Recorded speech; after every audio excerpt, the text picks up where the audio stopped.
الحمد لله وكفى والصلاة والسلام على من لا نبي بعده. أما بعد فأعوذ بالله من الشيطان الرجيم. بسم الله الرحمن الرحيم. ومن يتق الله يجعل له مخرجا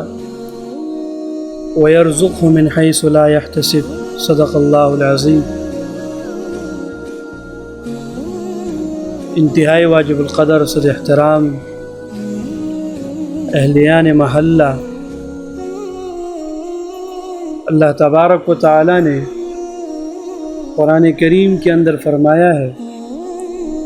کہ جس نے تقوی اختیار کی، اللہ تبارک و تعالی اس کے لیے مصیبت اور پریشانیوں سے جو نکلنے کے راستے ہوتے ہیں، جو اسباب ہوتے ہیں، وہ مہیا فرماتے ہیں، اور وہ راستے اللہ تبارک و تعالی آسان فرما دیتے ہیں اور انسان کی توجہ اس کی طرف فرما دیتے ہیں اور انسان کو اسی راستے پر چلا دیتے ہیں۔ اور پھر آگے اللہ تبارک و تعالی نے فرمایا کہ وَيَرْزُقْهُ مِنْ حَيْثُ لَا يَحْتَسِبُ، کہ جو شخص تقوی اختیار کرتا ہے تو اللہ تبارک و تعالی اسے رزق بھی ایسے جانب سے عطا فرماتے ہیں کہ وہ انسان کے وہم و گمان میں بھی نہیں ہوتی۔ تو تقوی دین اسلام میں ایک بہت بڑی اہمیت کا حامل ہے۔ آپ جتنی بھی عبادات کر لیں، جتنی بھی نمازیں پڑھ لیں، لیکن اگر آپ کے اندر تقوی نہ ہو، خشیت نہ ہو، تو آپ کے نمازوں کا، آپ کے صدقات کا، آپ کے روزوں کا میزان میں قیامت کے دن جب اللہ تبارک و تعالیٰ اسے تولیں گے تو وہ وزن اس کے اندر نہیں ہوگا جو ہونا چاہیے۔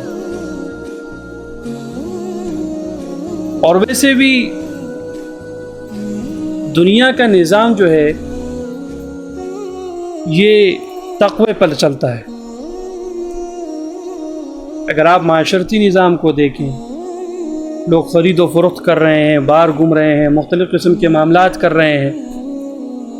تو اس میں بھی وہ ان کے دل میں ایک خوف ہوتا ہے کہ جی اگر میں کوئی غیر قانونی عمل کروں گا تو اس سے میری پکڑ ہو سکتی ہے۔ تو اس کے اندر جو خوف ہوتا ہے وہ حکومت کا ہوتا ہے۔ تو یہ تقوی ایک ایسا عمل ہے کہ یہ جس شخص کے اندر آ جائے تو دنیاوی اعتبار سے بھی وہ کامیاب انسان ہوتا ہے اور اخروی اعتبار سے بھی وہ کامیاب انسان ہوتا ہے۔ اور تقوی ہر مسلمان کے لیے ضروری ہے۔ جس نے کلمہ پڑھا، دین اسلام میں داخل ہوا، اس کے لیے تقوی اختیار کرنی چاہیے۔ تقوی کسے کہتے ہیں کہ جب بھی آپ کوئی کام کریں، جب بھی آپ کسی چیز کو کرنے جا رہے ہوں، کوئی بھی عمل ہو، چاہے اس کا تعلق دنیا سے ہو، چاہے اس کا تعلق آخرت سے ہو، چاہے اس کا تعلق دین سے ہو، چاہے اس کا تعلق دنیا سے ہو، تو ان ساری کی ساری چیزوں میں آپ کو تقوی اختیار کرنا چاہیے کہ میں جو یہ فلاں کام کر رہا ہوں تو اللہ تبارک و تعالیٰ مجھے دیکھ رہے ہیں اور وہ مجھ سے پوچھیں گے اور وہ مجھے اس کی سزا بھی دیں گے۔ کہیں ایسا نہ ہو کہ میں یہ کام کرتے وقت اللہ تبارک و تعالیٰ کے احکام کی نافرمانی کر جاؤں۔ جب بھی آپ کوئی عمل کر رہے ہوں تو آپ کے دل میں اس چیز کا احساس ہونا چاہیے اور یہ خوف آپ کے دل میں ہونا چاہیے کہ اللہ تبارک و تعالیٰ ہر وقت ہمیں دیکھ رہا ہے۔ تو جب آپ کی یہ کیفیت پیدا ہو جائے گی تو آپ وہ کام کریں گے ہی نہیں جو اللہ تبارک و تعالیٰ کو ناپسند ہے۔ تو یہ انسان کو نیکی کے راستے پہ لگا دیتا ہے۔ ہمارے یہاں تو سارے موج میں ہوتے ہیں، ویسے جس کے دل میں جو آیا وہ کر گزرتا ہے، نہ اس کے اندر اللہ کا کوئی خوف ہوتا ہے،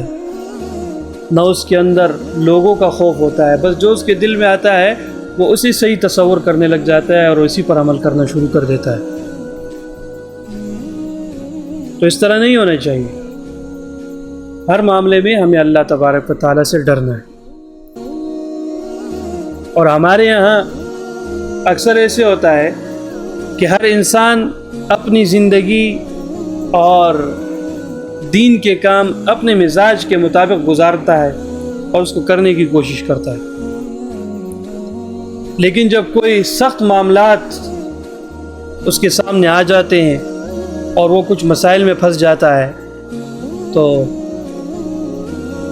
پھر وہ ہاتھ میں تسبیح لے لیتا ہے، سر پہ ٹوپی رکھ لیتا ہے، نمازیں پڑھنا شروع کر دیتا ہے، گالیاں نہیں دیتا، اور اس طرح کے اور بھی جتنے گناہ ہیں، لوگوں کو تکلیف نہیں دیتا، سود کھانے سے رک جاتا ہے، اور بھی جتنے اس قسم کے گناہ ہیں جو انسان کی ہلاکت کا سبب بنتے ہیں، ان سارے کے سارے گناہوں سے وہ اپنے آپ کو دور رکھنے کی کوشش کرتے ہیں۔ آپ جا کے دیکھیں اسپتالوں میں،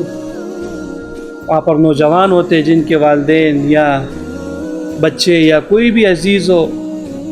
رشتہ دار اس کا بیمار ہوتا ہے تو سر پہ ٹوپی رکھا ہوا ہوتا ہے اور ہاتھ میں تسبیح ہوتے، تسبیح چلا رہا ہوتا ہے،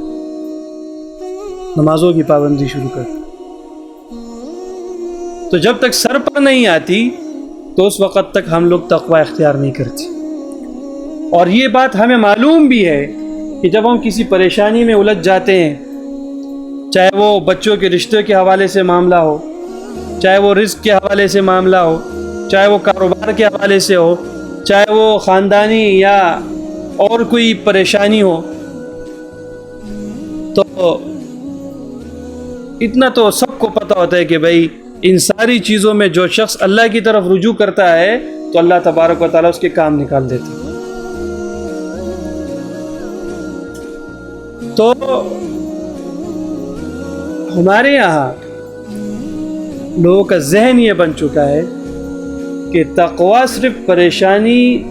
سے نکلنے کے لیے ہے۔ جب انسان پریشان ہو جائے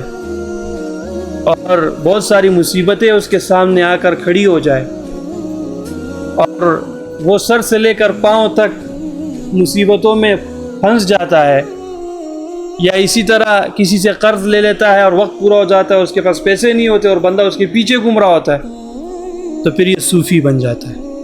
تو بھئی یہ تقوی صرف پریشانیوں سے نکلنے کے لیے ضروری نہیں ہے، بلکہ یہ ایک مومن کی شان ہے کہ جو شخص کلمہ پڑھ لے تو اس کو چاہیے کہ وہ تقوی کے ساتھ اپنی زندگی کو گزارے، اپنے تمام تر معاملات کو وہ اللہ تبارک و تعالیٰ کے احکام کے تحت گزارے، اور دل میں یہ خوف اور یہ ڈر بھی ہر وقت اس کے دل میں ہو کہ اللہ تبارک و تعالیٰ مجھے دیکھ رہا ہے۔ تو جو شخص ایک ایک سانس اور ایک ایک قدم اور ایک ایک لمحہ یہ اس طریقے سے گزارتا ہے کہ وہ یہ سمجھتا ہے کہ اللہ تبارک و تعالیٰ مجھے دیکھ رہے ہیں، اور ایک دن ایسا آئے گا کہ اللہ تبارک و تعالیٰ مجھے سوال کریں گے اس حوالے سے کہ تم نے یہ گناہ کیوں کیے ہیں۔ تو جب انسان کے دل میں یہ خیال آ جائے کہ اللہ تبارک و تعالیٰ ایک دن مجھے پکڑیں گے، ایک دن ایسا آئے گا کہ اللہ تبارک و تعالیٰ مجھ سے پوچھیں گے، تو ایسی صورت میں اسے تقوی اختیار کرنی چاہیے۔ تو اللہ تبارک و تعالیٰ انسان کے لیے بہت سارے راستے کھول دیتا ہے۔ تو جب بھی ہم کسی پریشانی میں ہو یا مصیبت میں ہو، یا چاہے کوئی پریشانی کوئی مصیبت نہ ہو، عام روٹین کے معاملات ہمارے چل رہے ہوں، تو ہمیں ان تمام تر صورتوں میں تقوی اختیار کرنے چاہیے۔